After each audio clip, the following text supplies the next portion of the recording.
Fala galera, espero que vocês estejam bem, espero que vocês estejam muito bem. Estamos de volta agora com a terceira temporada dos Amigos da Eólica. E eu, Edgar Martins. E eu, Rômulo Sales. Porém, antes de nós iniciarmos a entrevista, nós vamos passar para vocês um vídeo do Impulsione Leadership Experience, que é um dos patrocinadores do nosso podcast nessa temporada. Nós vamos estar lá participando e te convidamos também para que esteja junto. Assista esse vídeo aí e confere como está fantástico.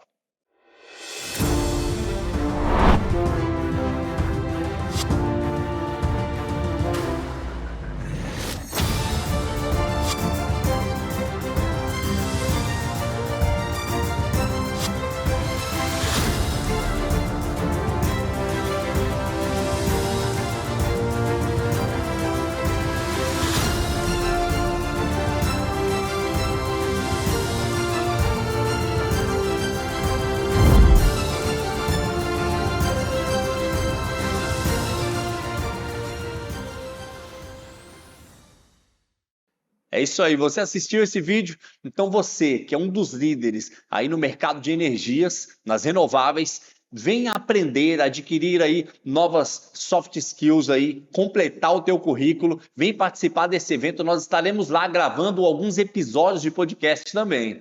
Então, eu, Edgar, podcast Amigos da Eólica e a querida Cândida, te convidamos a fazer parte desse evento. Vai ser transformador, vai ser edificador e vai alavancar a sua carreira e a sua profissão. Te encontramos lá. E hoje nós estamos aqui com um convidado muito especial. Ele é advogado, empreendedor, primeiramente, imagem e semelhança do Criador, esposo, pai, guitarrista, baterista, violonista, judoca, cordelista e também é um ser humano aí de uma espiritualidade muito bacana, um ser humano de bem que vai nos ensinar bastante aqui sobre direito trabalhista e sobre como se posicionar no mercado tão concorrido. Franca Almada, quem é Franca Almada? Diga pra gente aí. Obrigado, meu amigo Rômulo, meu amigo Edgar. Estou bem, estou muito bem. Estava querendo responder aqui essa pergunta. E eu realmente, Rômulo, eu não tenho como me definir não sendo advogado. Então, eu sou advogado. Tinha um amigo meu que falava, rapaz, eu sou advogado quando eu estou debaixo do chuveiro, quando eu durmo, quando eu levanto, quando eu acordo. É mais ou menos como eu me sinto, né? Profissionalmente. E mais importante do que isso, pai, esposo, filho e amigo também. E é um grande prazer estar aqui com vocês, a gente que é do Amigos de Lei, agora aqui com Amigos da Eólica. E aqui eu vou até contar uma curiosidade, tá? O nome Amigos da Eólica foi inspirado no podcast do Franca Almada, viu? Não foi plágio, foi inspiração, tá bom? Modelagem, foi modelagem. Com a modelagem, né? Um nome mais bonitinho aí, né? Verdade, verdade. E agora, quando ele coloca aí que ele não pode se definir como outra coisa a não ser advogado, rapaz, eu imagino um ADR com um homem desse, deve ser difícil, né? Deus abençoe a esposa aí do nosso amigo Franco. Pois é, e carrego isso, né? Porque, exatamente, quando começa a argumentar, mas é porque eu sou advogado, é porque é advogado, mas é realmente onde eu me encontro é na advocacia, e ser advogado, para mim, não é nada mais, nada menos do que tomar a dor do outro. Então, eu vejo a advocacia desse sentido. Eu vejo a advocacia como você sendo porta-voz, você podendo falar pelo outro. Isso é muito importante. Uma dúvida em relação à própria advocacia, né? O próprio direito. Às vezes, quando eu tenho alguns amigos advogados que quando eu faço uma pergunta voltada para o direito, geralmente a resposta é, não é bem assim. Depende. Né? Então depende, né? Essa relativização é porque realmente o direito, ele dá várias vias de conduta dentro de um processo? Tem uma história engraçada, né? E é real, ela já aconteceu comigo, não nesse sentido que eu vou falar, mas semelhante a isso. Que o advogado estava conversando com o juiz, argumentando sobre um processo, e ele olhou para a prateleira e falou assim, olha, doutor, dessa prateleira da metade para a esquerda eu posso lhe condenar e da metade para a direita eu posso lhe absolver. Então é mais ou menos isso que é a advocacia, né? Que é o direito. Por quê? Porque o direito é muito interpretação de fatos, é muito criatividade, é muito o que é que o juiz está decidindo no calor do momento, às vezes sem ter todos os elementos. Os profissionais do direito eles têm que decidir. Quando eu estou no meu escritório pegando uma causa, eu tenho que decidir se eu vou levar para frente ou não. E às vezes eu não tenho todas as informações. Outra pessoa, quando vai fazer uma defesa, ela tem que se decidir também, qual a linha de argumento. O juiz também tem que decidir. Então, nisso a gente erra, a gente acerta, e para quem é advogado é comum isso. Para quem é fora da advocacia, realmente tem esse espanto. Mas teve um caso, aconteceu desse jeito, o mesmo caso é outro agora. Aí vai depender, né? Aí depende, como a gente diz. Tinha um amigo meu que ele é síndico de um condomínio e me procurou para fazer a defesa lá do processo dele.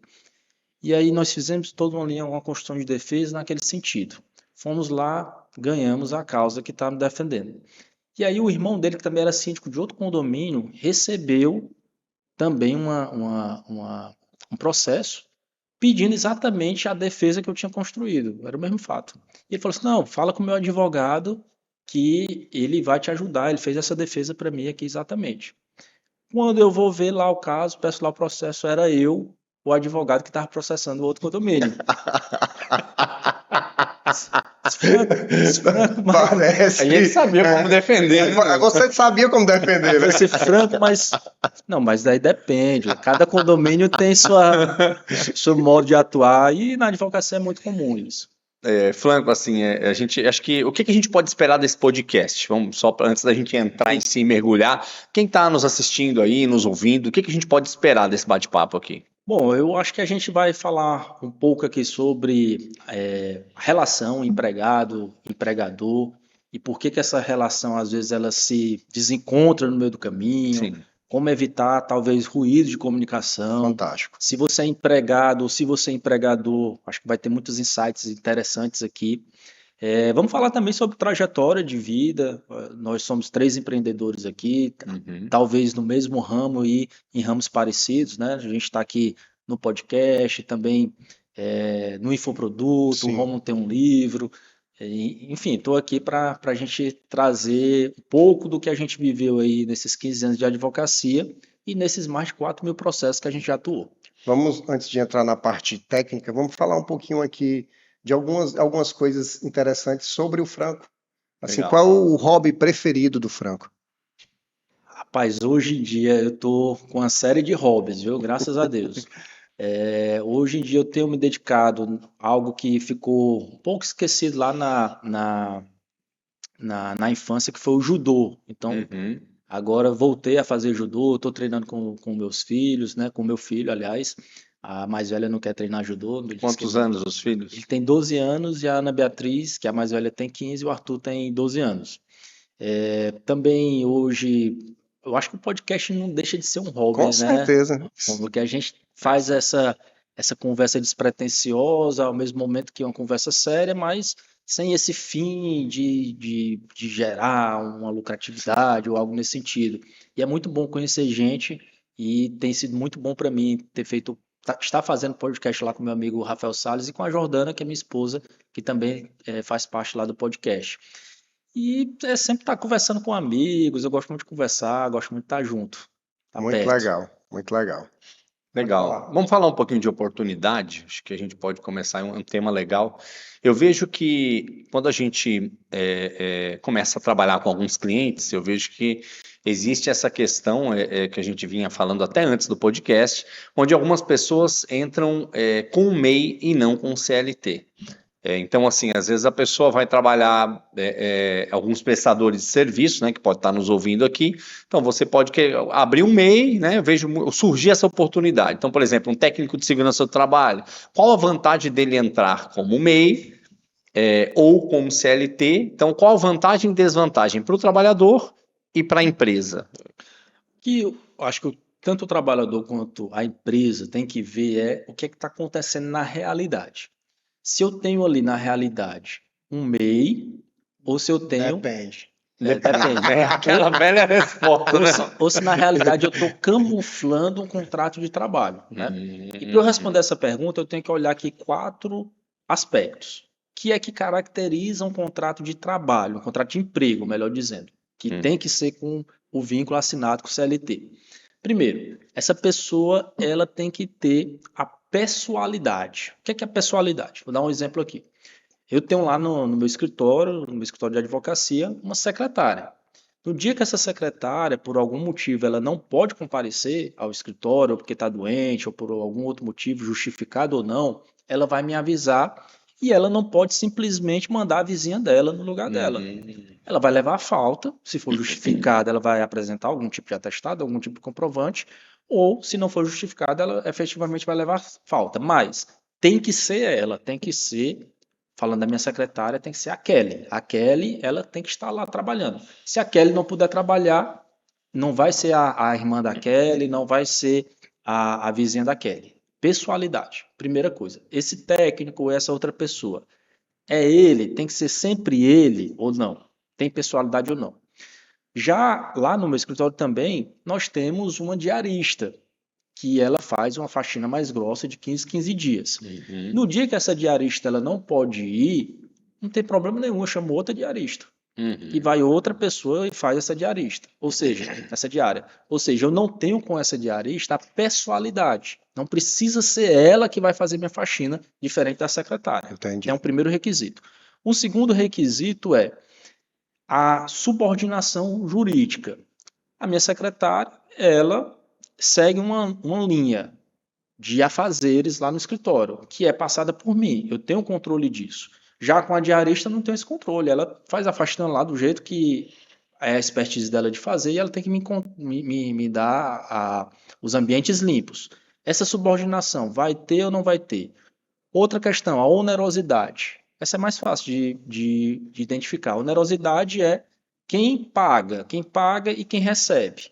Eu pago para a diarista, eu pago para a secretária. As duas têm onerosidade. Mas todos os requisitos eles têm que estar preenchidos, não só um nem outro. E o último requisito é a não eventualidade. O trabalho ele não pode ser eventual. O trabalho, a relação de emprego, ela requer uma eventualidade. Ou seja, nem que seja 2 vezes por semana, 3 vezes por semana, 4 vezes por semana, mas tem que ter uma recorrência. Se eu pego uma pessoa que tem que ser ela, todo dia, tem a pessoalidade, eu tenho a subordinação, mas por uma questão de imposto, por uma questão de vai ser melhor para ela ou para a empresa, eu faço um contrato de MEI, o que a gente chama de pejotização, quando eu desqualifico uma relação de emprego e fraudo ela, eu estou assumindo um passivo trabalhista muito perigoso. Porque essas relações elas costumam dar certo até dar errado. Então, enquanto está lá, está todo mundo alinhado, a pessoa não reclama. Mas quando ela sai da empresa, ela costuma começar a calcular. Olha, eu recebi esse salário, mas não teve a FGTS depositado. Eu recebi esse valor aqui, mas nunca recebi. Foi demitido, não tem nenhum tipo de rescisão. Não tenho nenhum tipo de É rescisão. claro que ela vai Eu ganhar não um tenho pouco mais alto. terceiro, não tenho É claro que vai ser mais alto o contrato dela no MEI do que um contrato CLT, porque os benefícios. Aí no meu interior diz assim, que é bocado comido, bocado esquecido, né? É Depois que o bocado é comido, o É bocado isso é mesmo. esquecido.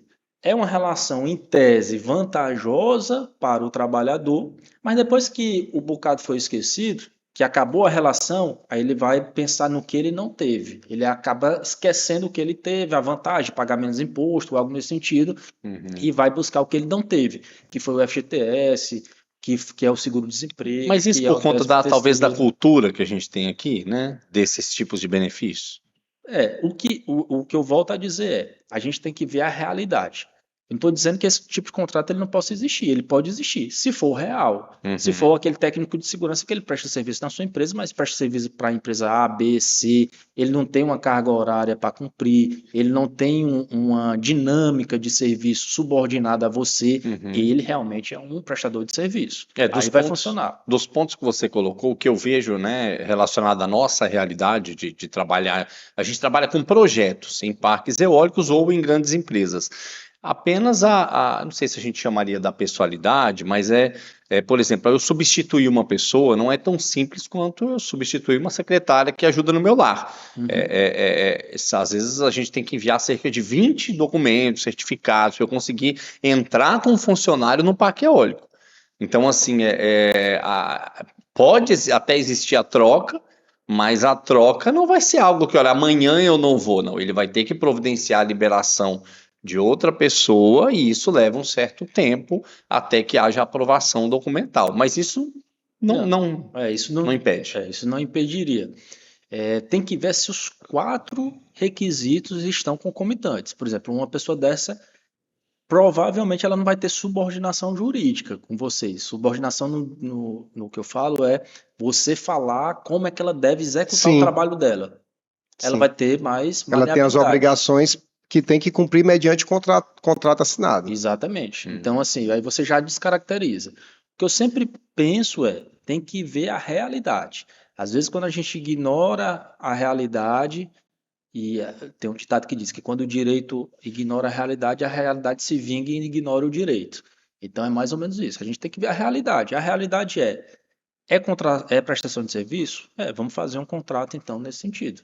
Não é prestação de serviço? Eu tenho ciência de que essa pessoa é meu empregado, ela me responde a mim, só a mim, e eu estou querendo, de alguma forma, trazer algum benefício fiscal, algo nesse sentido? É isso? Quero fazer? Sei dos riscos que eu estou correndo. Passivo trabalhista. Existe até, assim, os nossos contratos, em sua grande parte, e eu acho que de boa parte das empresas da indústria eólica, alguns deles não permitem quarteirização. Só permite até terceirização, que é justamente nós, como PJ, contratar outro PJ, entendeu? Se não fizer parte do mesmo grupo. Que é talvez por uma questão de segurança jurídica para a grande contratante. Está contratando, para limitar ali as É porque senão a responsabilidades. diluição de responsabilidade gigantesca aí, né? No processo eu tenho aqui a grande contratante, aí tem a contratada contratou a subcontratada e depois uma quarteirizada. Então, eles evitam essa quarteirização, até a terceirização eles permitem. Geralmente são assim os contratos, né? Uma pergunta que eu gostaria de fazer é, Franco, se eu tivesse que dar um conselho ao trabalhador, ou uma luz, quais são os direitos que todo trabalhador deve conhecer? Bom, primeiro de tudo é saber se ele é um trabalhador que merece ter a carteira assinada. Quando eu falo merece, é se ele preenche esses requisitos todos ou não, né? O trabalhador ele tem que estar bastante consciente disso. Tudo tem o ônus e tudo tem o bônus. Para o trabalhador que ele tem a carteira assinada, o conselho que eu dou é sempre fique verificando se estão sendo depositadas as verbas do contrato. Quais são essas verbas? Duas principais. Se o FGTS está sendo depositado todo mês e se o INSS está sendo adimplido também pela empresa. Perfeito. Então, essas duas verificações é bom que o trabalhador sempre faça, porque muitas vezes ele não faz isso e lá no final do contrato é que ele vai descobrir que o FGTS não está depositado, ou que a empresa não está recolhendo os impostos Dá um release aí pertinentes. para o trabalhador, porque talvez tenha trabalhadores que nem saibam como fazer essa consulta. Hoje em dia, você faz de uma maneira muito fácil pelo aplicativo da Caixa. Então, você baixa o aplicativo da Caixa, faz lá o cadastro, está tudo integrado. E também o INSS, o meu INSS digital. Então, você tem como ficar fazendo esses acompanhamentos. Monitorando isso, se a empresa está isso. depositando. Exatamente. E no Fantástico. caso de encontrar alguma divergência, não está sendo depositado, o que fazer? Qual o posicionamento do trabalhador? Primeira indicação é que ele fale com o empregador. Eu sempre parto, e isso eu falo de verdade, eu sempre Diálogo. parto do diálogo e da boa fé. Então, pode acontecer de algum erro, algum equívoco, como pode acontecer também da empresa já estar ciente dessa deficiência e já estar procurando regularizar isso. Se não há esse diálogo, aí o trabalhador ele pode passar logo para entrar com alguma ação e desgastar algo que, num diálogo, seria muito mais rápido de resolver. Se realmente a parte do diálogo não houver uma resposta significativa, por incrível que pareça, ainda tem gente, ainda tem empresa que diz: procure seus direitos, procure. Sim. A gente vive num país que é interessante. Quem está errado manda o outro procurar os direitos, né? Uhum. E aí, se houver isso, aí realmente é procurar um bom advogado. E quando você falou isso, eu acho que foi semana passada, semana retrasada, eu estava conversando justamente com uma amiga advogada que disse que foi buscado por um funcionário e sob tom de ameaça, né? O funcionário, vou lhe colocar na justiça, etc., por causa disso. E ele estava tranquilo, estava cumprindo todas as obrigações trabalhistas. E ele se posicionou por orientação do advogado da empresa que ele só deveria pagar rescisão na justiça. Uhum. O que é que você acha disso? A orientação que a gente dá é exatamente essa, né? Tente fazer, a gente vai já falar sobre a questão dos acordos, a gente vai chegar nessa questão do acordo judicial também. A orientação que eu dou é sempre também de pagar judicialmente, mais uma vez voltando para aquele negócio, bocado de comida é bocado esquecido. Às vezes você faz um pagamento ali, até mais do que é devido, mas não fica bem registrado, não fica bem documentado, e você acaba pagando 2 vezes. Então, você me lembrou uma situação, Romulo, que é bem interessante para o empresário. Serve para os dois, mas para o empresário. Houve alguma rescisão, pedido de demissão ou algo nesse sentido, o empresário tem 10 dias para pagar essa rescisão. Sim. O Só uma dúvida, trabalhador, 10 dias úteis ou 10 dias corridos? 10 dias corridos. O Perfeito. trabalhador sumiu, não apareceu mais, o que é que deve fazer? Deposito. Deposita Em isso na juízo. justiça. É uma ação de consignação e pagamento. Lógico, pessoal, que eu estou dando uma orientação geral, mas sempre é recomendado procurar um advogado para lhe orientar no caso específico. Mas, regra geral, faça esse depósito, faça essa consignação, porque você não vai poder depois se desculpar. Olha, eu não paguei porque o cara sumiu, não paguei porque ele viajou, não me avisou. Nem se ele tiver morrido, infelizmente, você não pode dar essa desculpa. Então, você tem que fazer uma ação de consignação em pagamento, que é a única maneira que você vai se livrar de eventual multa trabalhista. Lembrando que quem não paga em 10 dias tem uma multa do artigo 477 da CLT, parágrafo 8º, se eu não me engano, que é referente a um salário contratual. A depender do salário, é muita coisa. Sim. E a gente fala que o trabalhador, né? Quando a gente fala o trabalhador, já vem algo que, puxa, é alguém decente, alguém que realmente trabalha. Mas como o doutor estava falando, tem alguns trabalhadores, né, que realmente não fazem jus ao nome. Nós tivemos já situações muito complicadas, talvez a gente toque aqui no decorrer do podcast, e que acaba que a gente lida com algumas pessoas de mau caráter mesmo, que fazem coisas de má fé, e que acaba que nós, como empresários, ficamos numa situação muito complicada, né? E a gente, às vezes, tem que tomar algumas decisões que a gente não gostaria, né? Como, por exemplo, a justa causa. Mas antes da gente entrar na justa causa, vamos falar do intermitente, já que está falando de contrato de trabalho, né? Vamos falar um pouquinho do intermitente? O contrato intermitente, ele foi visto ali na reforma trabalhista como se fosse a salvação da lavoura, né? Agora não vai ter mais bico, agora é o contrato intermitente. O que é que ele foi pensado? Por um lado, ele foi pensado para não ter mais a desculpa de não assinar a carteira de ninguém, porque antes, eu não vou assinar a carteira desse cara aqui porque ele trabalhou só um dia, 2 dias, eu precisei dele eventualmente. Não, agora você vai ter o contrato intermitente. E por outro lado, para sair da informalidade e resgatar, digamos assim, esses trabalhadores que não conseguiam acesso a uma previdência, uma aposentadoria, enfim, porque nunca tinham um vínculo resolvido. Mas qual é o grande problema do contrato intermitente? O contrato intermitente, ele veio ali modular um dos requisitos que eu já falei aqui, que é a subordinação. Então, o contrato intermitente, diferente do teu trabalhador, que tu diz, olha, trabalhador, tu vai começar a trabalhar segunda-feira, 8 horas da manhã, e tu vai trabalhar até a hora X, e segunda a sexta dessa maneira.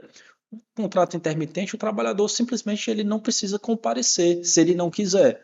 Então, tu contrata uma pessoa com contrato intermitente, mas tu não tem a garantia que aquela pessoa vá trabalhar. E se ela não não for leva trabalhar, falta. não é falta, não é penalidade. Só uma observação, mesmo com um aviso, parece que de 48 horas, mesmo eu solicitando, ele pode não né? ir, né? Ele tem a prerrogativa de dizer que não vai. Eu não estou dizendo que ele vai simplesmente deixar de comparecer. Não, ele vai falar, Rômulo, eu não vou. Não posso. Não vou, hoje é eu não possível. posso. Então, assim, onde é que funciona o contrato intermitente? Eu imagino que o contrato intermitente ele funcione, por exemplo, num restaurante, onde ele tem uma demanda sazonal ali no final de semana, na sexta, no sábado, a mais, onde ele precisa de 10, 20 garçons a mais. Entendi. E aí ele vai fazer aquele contrato intermitente para o cara trabalhar 1, 2 dias. E aí ele chama 15, se 10 comparecer, ele chama mais 5 e vai chamando e assim vai funcionar. Agora eu não vejo, por exemplo, esse modelo funcionar para uma indústria, onde eu tenho que contar com aquela mão de obra como certo naquela semana, naquele dia. Então, por isso que o contrato intermitente, digamos assim, ele não pegou tanto, porque ele não é pensado para todos os tipos de situação. Porque, na verdade, o trabalho, o empresário, na verdade, ele quer a segurança de que aquele trabalhador vai trabalhar naquele dia. E que ele só não vai trabalhar naquele dia por um motivo sério, por exemplo, um motivo de saúde. E não simplesmente o trabalhador dizer que não vai trabalhar e ficar por isso mesmo. Existe, mesmo após a reforma trabalhista, algum estudo de o termo nem sei se existe, uma americanização das regras trabalhistas no Brasil, como pagar pela hora, independente pode trabalhar 10 ou até 12 horas, porque aqui existe um limite de até, acho que é no máximo 2 horas extras por dia, né? Sim, sim. Até 10 horas por dia. Ou isso é algo que o Brasil ainda não está preparado para viver? Aqui existe já existia antes o horista, né? Então você pode se contratar uma pessoa por hora. Tem os limites técnicos disso, mas você pode contratar uma pessoa por hora. Agora, essa questão, Romulo, eu acho que é muito cultural. É muito difícil você inserir uma cultura como se a gente diz a fórceps em outra outro cultura, país, de né? outro país, né? Tem toda uma questão cultural. Eu estava ouvindo, acho que era algum podcast, e o cara comentando, olha. Nos Estados Unidos, a maioria dos americanos trata bem os garçons, trata bem, dá uma boa Pode pagar gorjeta, 18% de dá, tip no dá, mínimo e no uma, máximo dá uma 23%, boa entendeu? gorjeta, mas por quê? Porque culturalmente muitos deles começaram como garçons. Muitas pessoas que hoje são grandes empresários e que são artistas, por exemplo, me lembrei, estava assistindo aquela entrevista do The Chosen, do elenco do The Chosen lá no Danilo Gentili. Incrível. E aí ele perguntava lá para eles: vocês já trabalharam com garçons? E a maioria falou que já. Então, lembra, a gente estava conversando aqui informalmente, que eu falei do juiz? Uhum. O juiz de 30 anos atrás, quando ele senta numa mesa, com quem é que ele se identifica? Sim. O juiz agora, quando ele senta numa mesa, com quem ele se identifica? Há toda uma questão cultural por trás disso, né? Então, assim, eu evito fazer esses cortes de achar, olha, nos Estados Unidos é melhor ou no Brasil é pior. Eu acho que cada um tem a sua cultura e tem um desenvolvimento. Eu acho que tem questões aqui que a gente está realmente bem avançado em relação a outros cantos Outros países. a outros países. A saúde pública é uma delas, né? Então, se a gente quiser comparar com os Estados Unidos, Sim. a gente sabe de casos que as pessoas são abandonadas no meio da rua por conta que lá não tem saúde pública. E tem outras questões, como segurança, por exemplo, que nós estamos bem atrás, né? Então, É o caso do sonho americano, né? Mudando de assunto. Hoje mesmo tava vendo um vídeo que o cara vende tudo, junta ali R$ 1 milhão de patrimônio, quando vai converter para dólar, sei lá, vai dar ali 200 mil. 200 mil, Uhum. talvez não compre nem uma boa casa, e um ano ele Com volta, certeza não compra, né? e um ano ele volta aí decepcionado com o sonho americano. Essa questão da saúde pública, há algumas discussões sobre isso, né? Porque a nossa saúde pública, nós três aqui, nós usamos a saúde pública? Vamos ser bem sinceros, nós três aqui, nós não usamos. Nós não usamos, porque a saúde pública, para o nosso nível e para o nível de muitas pessoas, é uma vergonha. Então, eu entendo que a saúde pública é importante para muitas pessoas, acho que no nosso país é importantíssimo para muitas pessoas, mas se a gente for analisar como que a saúde pública funciona, na maioria dos locais, não generalizando, é uma vergonha a fila de espera, mas eu entendo comparando que tem local que nem isso tem, né? É uma comparação, né? Entendo. Mais algum ponto no intermitente vocês querem falar? Pode. Não, na realidade, o que eu acharia interessante em relação não ao intermitente, né? Mas em relação aos acordos. Os acordos legais, é legal Só para a mesmo? gente fechar essa questão do intermitente, mais uma vez voltando para a cultura. Boa. O empresário tem que saber, a cultura da minha empresa comporta esse tipo aqui de trabalhador? Talvez comporte, né? Eu já falei do caso do restaurante, do garçom. A gente pode vislumbrar, por exemplo, uma pousada, um hotel, que durante a baixa estação ele não tem para que ter uma quantidade de funcionários que ele tem na alta estação, ou que ele tem em feriados específicos. Então, se eu tenho isso, que é o bom do intermitente, é você realmente contratar, fazer tudo certinho, porque se esse cara se acidentar, se esse cara tiver algum problema, vai estar tudo segurado e esquece esse negócio de bico. Hoje a legislação ela dá o suporte, ela dá a possibilidade de você fazer esses contratos que antes eram de bico legalizados. Então Entendi. aproveitem isso. Agora é saber se a cultura da sua empresa está preparada ou se absorve aquele tipo de trabalhador. Sobre a questão do acordo, né, é outra novidade da reforma trabalhista. O que é que a reforma trabalhista começou a prever? A demissão por mútuo acordo. Antes a gente só tinha como causa de demissão a demissão sem justa causa, onde você não é a demissão comum, você não precisa justificar nada e demite e paga os direitos da pessoa. O pedido de demissão, que é quando o trabalhador pede demissão e aí ele vai abrir mão de alguns direitos, por exemplo, o aviso prévio, não vai sacar FGTS, não vai ter direito a seguro-desemprego. Teria uma outra possibilidade de demissão, que é a rescisão indireta do contrato de trabalho, que é uma justa causa ao contrário. Se o trabalhador faz algo errado, a empresa pode dar uma justa causa dele. Se a empresa faz algo errado, o trabalhador pode pedir a rescisão indireta. Teria a justa causa, então pararia por aí, essas 4 demissões. Mais uma vez a cultura. O que é que a cultura vinha mostrando? Acho que muita gente já passou por isso aqui. Tá lá o trabalhador e chegava e fala assim, olha, chefe, eu quero negociar aqui a minha saída. Uhum. Não, mas eu não quero lhe demitir. Não, faça o seguinte, me demite aí, eu te devolvo os Sim. 40%, certo? É. Aí eu fico recebendo o seguro-desemprego e fica tudo certo entre a gente. E aí era a simulação da demissão, né? Muita gente caía nisso. Mais uma vez, bocado comido, bocado esquecido. O que é que acontecia muita gente? Com muita gente, o trabalhador pegava o FGTS e não Não devolvia. devolveu. E aí, como é que fazia para devolver? Não devolvia. Não tinha que fazer O nada. sistema foi se ajustando, até que chegou a essa modalidade de demissão por mútuo acordo. Como é que funciona isso?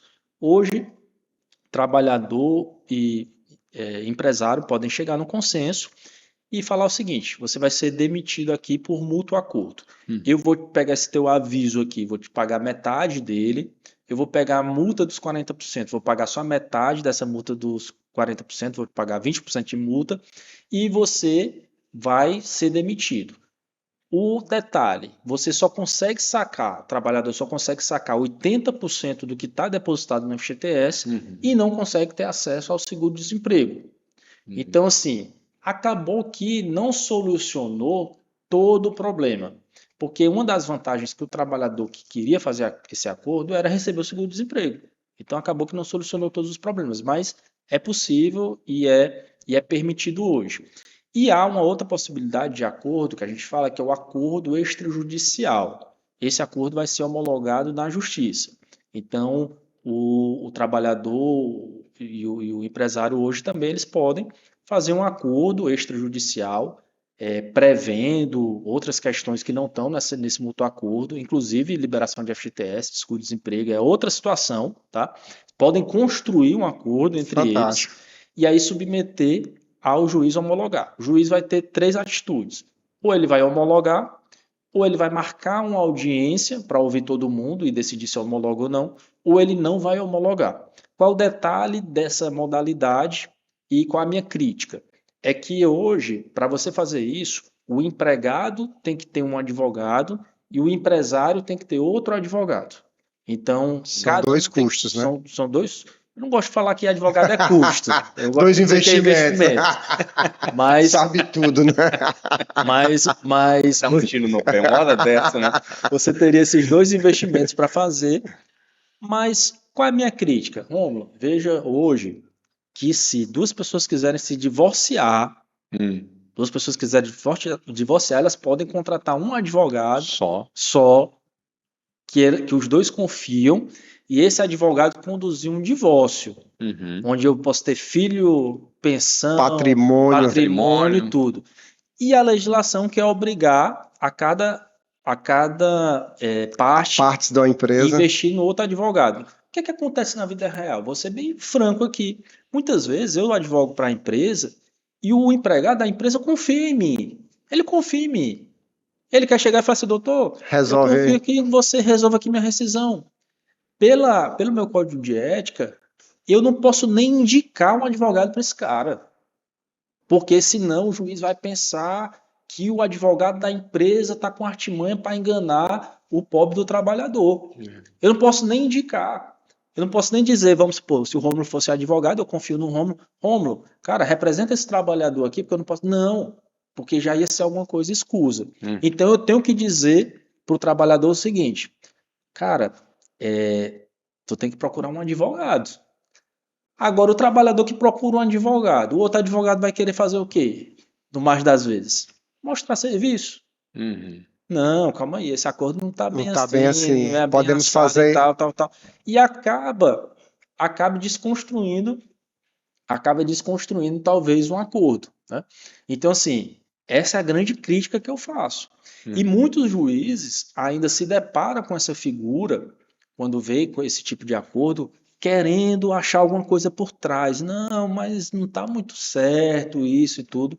Quando a gente sabe que muitas vezes esse acordo, se ele não é feito dessa maneira, e a pessoa pode simular uma rescisão, simular uma lide, entra com a ação, vamos fingir que estou brigando aqui, no dia da audiência a gente faz um acordo. Quando você pode ali claramente, antes disso tudo, falar claramente para o juiz, ó, não tem lide, não tem discussão. As duas pessoas aqui, ele está perdendo aqui um aviso, está perdendo, ele sabe que está perdendo. Ele quer negociar isso aqui por isso aqui, porque ele quer sacar esse FGTS que ele não ia sacar. Deixar as coisas claras em cima da mesa.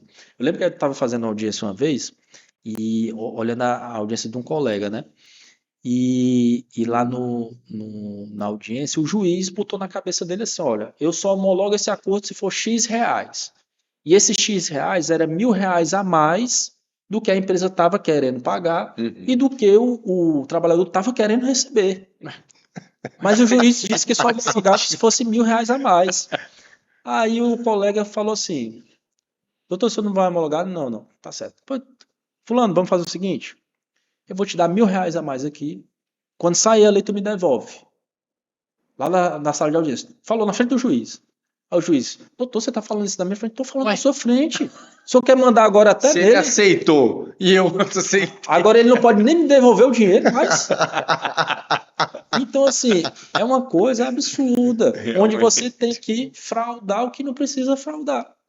Isso, agora, essa já aconteceu comigo. Tinha uma juíza lá que ela também tinha essa questão de dizer quanto é que não era e tal, desprezando que as partes chegavam em consenso. E eu estava lá fora e fiz um acordo com um amigo, né? E nós chegamos ao valor de R$ 10.000. Fulano, tá feito o acordo? Tá feito o acordo. Vamos chegar lá para formalizar? Disse, não, vamos fazer o seguinte: quando começar a audiência, a juíza vai perguntar se a gente fez acordo. A gente disse que não fez. Aí ela vai perguntar o que é que está faltando.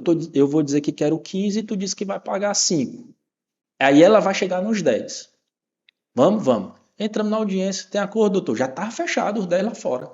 Não, tem não. O que é que está faltando? Não, doutor, eu quero 15, ele só quer pagar 5. Por que vocês não fecham nos 10?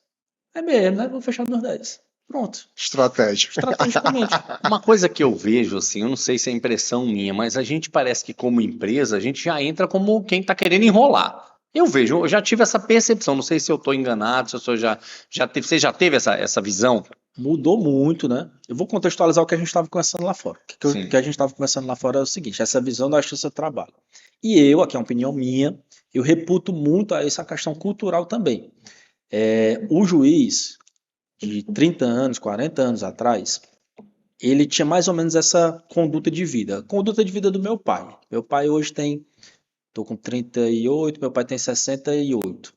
É muito novo, né? 58, desculpa, dei 10 anos a mais para ele. 58. E aí, são 21 anos de diferença. E aí, qual a história do meu pai, que era a história mais ou menos desse pessoal? Teve uma infância difícil, meu pai foi o único que se formou da família dele, dos irmãos, veio estudar na capital, em casa de estudante, universidade pública, aquela coisa toda. Esse juiz, quando ele se forma, a referência que ele tem dentro de casa é do trabalhador, do pai dele, que era trabalhador rural, muitas vezes, dos irmãos que estão ali naquela condição. Quando ele se senta na sala de audiência, ele, não é porque ele está tendente para um lado para o outro, ele se identifica mais com o trabalhador. Isso é uma questão cultural. O juiz hoje, talvez é o meu perfil agora, que é o cara que tem um empresário na família, que a mulher é empresária, que a irmã é empresária, que o pai, às vezes, já conseguiu esse sucesso, já deu outra condição para ele. Quando ele se senta ali na sala de audiência, ele já vai se identificar mais com o empresário. Ele não vai se identificar com o trabalhador que está de Havaiana ali naquela sala de audiência. Ele vai se identificar mais com o empresário. E isso muda tudo. Isso muda tudo. Demais. Eu costumo dizer, a gente tem um infoproduto, um curso que é Mentalidade Trabalhista, o nome. E muito da audiência é mentalidade. Eu falo assim para os advogados: se você fosse fazer uma audiência amanhã, qual seria a informação mais importante que você tem que ter para fazer uma audiência? Aí o cara vai dizer, não, saber do ônus da prova, saber da documentação, saber o que foi que aconteceu. Não. O mais importante é saber quem é que vai ser o juiz. Eu não estou falando de ser amigo do juiz, não. Eu tenho que saber como é que esse juiz decide, como é que ele se comporta, como é que ele age. Isso que eu tenho que saber. Saber que horas é a merenda. Não, Que o que horas é a a gente merenda? está falando aqui é muito profundo, porque não é que a pessoa ela quer ser injusta, não, mas dependendo do ponto de vista que eu tenho sobre um assunto, então eu vou falar aqui de trabalho rural, por exemplo. Eu conheço muito pouco de trabalho rural. Então, como é que eu vou falar desse assunto? Então, às vezes, eu não consigo ter a visão de um trabalhador rural, Sim. porque eu não vivenciei. Então, um juiz que vivenciou um lado ou o outro, ele vai se identificar e vai conseguir ter uma visão, né, Tinha uma sobre aquilo. juíza que era paulista e ela estava fazendo audiência aqui no Ceará e estava fazendo uma pergunta sobre um caso criminal. O cara tinha esfaqueado a mulher lá na sala Uhum. de casa e tudo mais, e ela perguntando. E aí a testemunha ela perguntou, você viu se ele estava armado? Ele, não, a arma eu vi, estava nos quartos, a arma estava nos quartos lá. Mas estava nos quartos, mas o crime não foi na sala. Já imagino. Aí, eu falei assim, Os quartos, né? Já estou no Nordeste há 12 anos, então já imagino. aí o advogado pediu, não, excelência, pela ordem. Os quartos que ele está falando aqui é que a arma estava na cintura. No padrão. Então, assim, só isso aqui, o que muda Já de muda o contexto interpretação, completamente. muda o contexto completamente, né? Então, isso tudo é E dentro do mesmo país, né? e dentro do mesmo país. Então, isso tudo é cultura, né? Então, assim, essa questão, essa minha crítica, o que eu entendo eu sempre parto do pressuposto, se eu estou um juiz aqui, Edgar, que esse cara é de boa fé, que essa juíza é de boa fé. Até que me prove que ela está vendendo sentença ou que ele está vendendo sentença, não, é de boa fé. Do mesmo jeito, eu quero que olhem para mim e que olhem para o advogado dessa maneira. Então, essa questão do advogado ter aqui o Rômulo me chamar lá para o escritório dele, Franco, ó, tá aqui o meu empregado, a gente quer fazer esse acordo aqui, ele tá sabendo de tudo, esclareça ele, esclareça tudo. Não, mas eu tenho que fingir que não vi essa situação e que o cara tem que procurar outro advogado para fazer esse acordo, porque o juiz não aceita porque é um advogado só assinando tudo. Isso para mim é inconcebível. Não sei Entendi. como é que... Tem dois assuntos, Frank, que eu lembrei agora. Um é o processo decisório, né?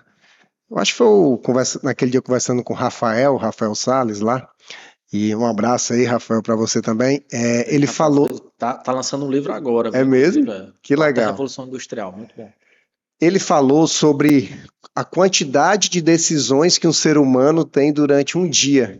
E que à medida que o dia vai passando, essa capacidade decisória vai diminuindo. Ele falou até uma história que eu achei engraçada, que hoje até conto para os outros, que ele disse que quando a mulher fala para ele, quer café com leite, ele pode escolher, que ele já não gastou ali uma decisão. O que é que você já viu de estudo sobre isso, até para que as pessoas entendam onde pode buscar essa informação e se isso é fato consumado. Tem vários estudos sobre isso, mas eu quero citar um aqui que é bem interessante, que você pode procurar aí a fome do juiz, procura assim, a fome do juiz. Foi que fizeram esse estudo. Esse estudo ele está em alguns livros, eu li ele naquele método Scrum, Sim. do cara lá do FBI e tal. Mas o que é que fizeram? Pegaram uma corte de juízes israelenses, que eles decidiam sobre questões penais, e fizeram um teste. Quando começava a sessão, aí as decisões por absolvição, por pena mais branda, eram maiores. À medida que ia se desgastando e que eles mais iam ficando intolerante. com fome, eles ficavam mais intolerantes a isso. É mesmo. Eles paravam para um lanche às 9 horas, aí voltava às decisões mais brandas. Olha aí. Novamente, né? Então, essa pesquisa... Impressionante, né? Fatores, ela tem dois nomes, fatores externos às decisões judiciais e a fome do juiz, você vai encontrar ela. E aí isso mostra que não é só eles, né? Somos todos nós. Sim. Quando a gente está desgastando, nós temos várias decisões para tomar num dia. Parece brincadeira, mas se você escolher no dia anterior a gravata que você vai... Veja aqui, para montar esse meu look aqui, eu tenho que escolher uma camisa, uma gravata, qual é a abotoadura que eu vou, qual é o terno, qual é o cinto, qual é o sapato. O gel. Se eu não fizer isso com antecedência, de manhã cedo eu já gastei 10 decisões. Meu Deus. 10 decisões que eu poderia estar tomando numa sala de audiência para saber se o acordo está bom ou se está ruim. Imagina quando começou... algumas decisões não são automáticas já? Exatamente. Mas está gastando. Mas eu estou gastando. Se ela não for automática, né? Uma roupa, às vezes, ela não é automática. Não tem aquele pessoal bem bilionário e tudo, só tem uma peça de roupa preta, um jeans, para não tomar decisão. Pra gente, às vezes, pra mim é muito prático escolher uma roupa. Às vezes a minha esposa troca de roupa 4 vezes antes de sair de casa. Não, mas Acho que não só a minha, né? vamos supor que, hipoteticamente, mesmo as decisões que são Rápidas, fáceis. involuntárias, que já são automáticas, elas também contabilizam. Exatamente. O coração batendo automaticamente está contabilizando as batidas. E nós temos uma quantidade de batidas limite também em relação ao coração. Durante uma vida toda. Então, assim, isso para mim fez muito sentido, porque eu pensava, putz, às vezes você se desgasta com pequenas decisões, e quando chega diante de uma grande decisão, você já está ali desgastado, às vezes mentalmente, eu digo isso quando eu saio de um plantão do Corpo de Bombeiros, eu chego em casa exausto e passo 12 horas sentado. Por quê? Decisão. Qual a viatura que vai? A mais perto? Ah, não, salvamento vai? Não, mas vai acompanhar uma viatura de combate a incêndio. Não, mas não manda do bairro tal, manda lá da aldeota, porque está mais perto. Então, quantas decisões você toma só por uma ocorrência? Então, mentalmente falando, há um desgaste ali gigantesco. E o interessante é você usar isso de uma maneira estratégica, né? Por exemplo, falo sempre para os meus alunos e pratico isso também lá no escritório. Você quer despachar com o juiz, a gente fala de despachar com o juiz, é conversar com o juiz sobre algum processo, o melhor horário é de manhã cedo. Claro. Porque ele não começou ainda as audiências, não se aborreceu com nada, você vai lá Não vai chegar 11h30 da manhã. Não, vai concorrer com a fome, é a pior coisa que tem. E às vezes o horário, né? Tem que almoçar em casa, entendeu? Exatamente. Então, às vezes eu via os colegas lá fazendo audiência, aí eu perguntava assim, o que foi que houve? Aí o cara falava assim, aborrecido, rapaz, o juiz entrou aí, foi fazer um lanche, a gente aqui esperando. Eu pensando, rapaz, de graças a Deus, né? De graças a Deus como se alimentou agora. Então, assim, isso você tem que saber também. E na relação, agora tu imagina isso aí na relação trabalhador e empresa, o desgaste que é todo dia, né? Várias decisões que a gente tem que tomar. O que é a pandemia? O que é a pandemia? E principalmente a reforma trabalhista trouxe aí de grandes mudanças em relação à relação trabalhador-empregador. E o que é que a gente pode esperar dos próximos anos em relação a isso? Eu penso que a pandemia, ela, pelo menos ali no primeiro momento, ela trouxe uma empatia maior, né? E ela meio que trouxe um novo olhar sobre essa questão de maniqueísmo entre o bem e o mal, o trabalhador bonzinho e o empresário malzinho, né? Que é mais ou menos isso que se pinta. E eu falo com tranquilidade sobre isso porque eu advogo tanto para empresários quanto para trabalhadores. E eu sei que tem gente boa de todos os lados. Mas o que eu vejo, Romulo, é que ela trouxe uma sintonia das pessoas entenderem que não existe empresa sem trabalhador e não existe trabalho sem empresa, né? Então, eu acho que essa foi a grande mudança. A reforma trabalhista, eu nunca eu me distanciei de analisar a reforma trabalhista numa ordem assim, ideológica, sabe? Eu acho que o advogado ele tem que trabalhar com o que tem. Então, quando tinha muitos colegas falando, porque isso foi uma questão mais ideológica, assim, o assado. Não, como é que a gente vai trabalhar com isso aqui? Isso aqui é o que é que a gente vai fazer. Houve um momento histórico ali que só dava certo aquele momento histórico ali, com aquele presidente, com aquele lápis, com aquilo ali que deu certo fazer a reforma. Mas a gente não pode mais ficar. Naquela época eu já falava isso, a gente não pode mais ficar chorando o que aconteceu. A gente tem que trazer uma boa solução, tanto para os trabalhadores quanto para os empresários, né? Então a gente tinha já essa noção. Eu acho que a reforma trabalhista, ela trouxe mais maturidade para o profissional.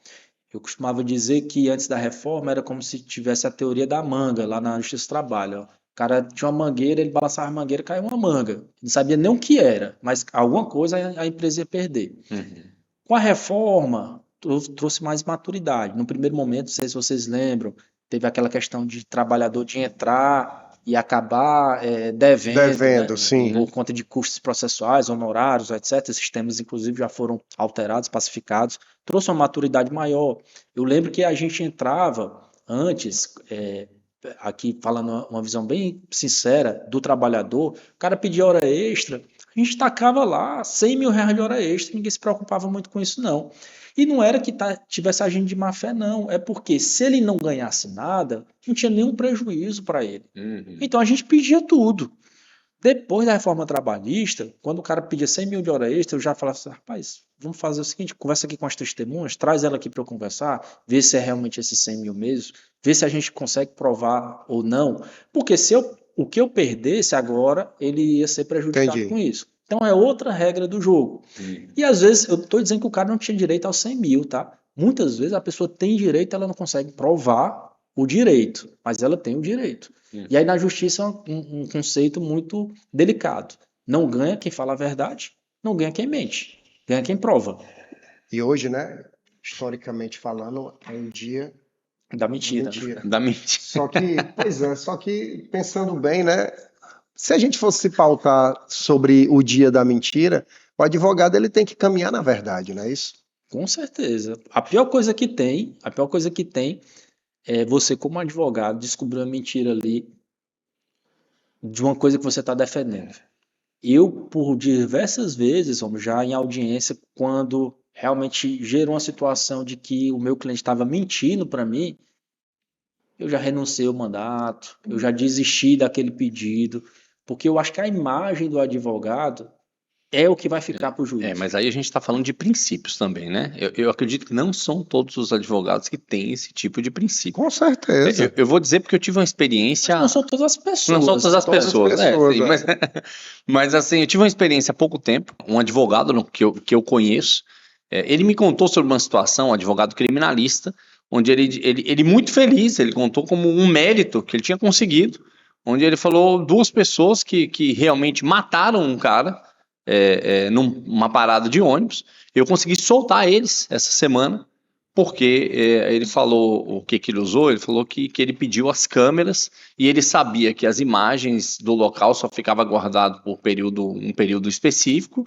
e ele sabia que quando ele pediu não teria mais as imagens, né? Até a justiça liberar para ele ter acesso às imagens, as imagens não existiriam mais, e aí aquilo era uma prova de que os meninos, os criminosos aí eram inocentes.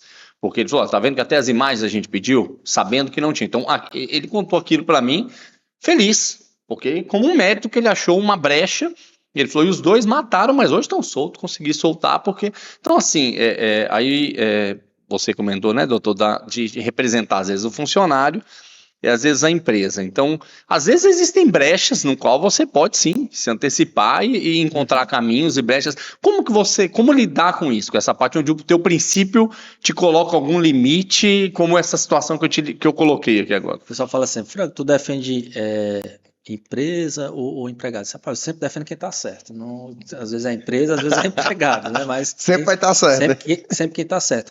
E isso não deixa de ser verdade, porque há uma fase na vida do advogado que ele tem condição de fazer essa opção.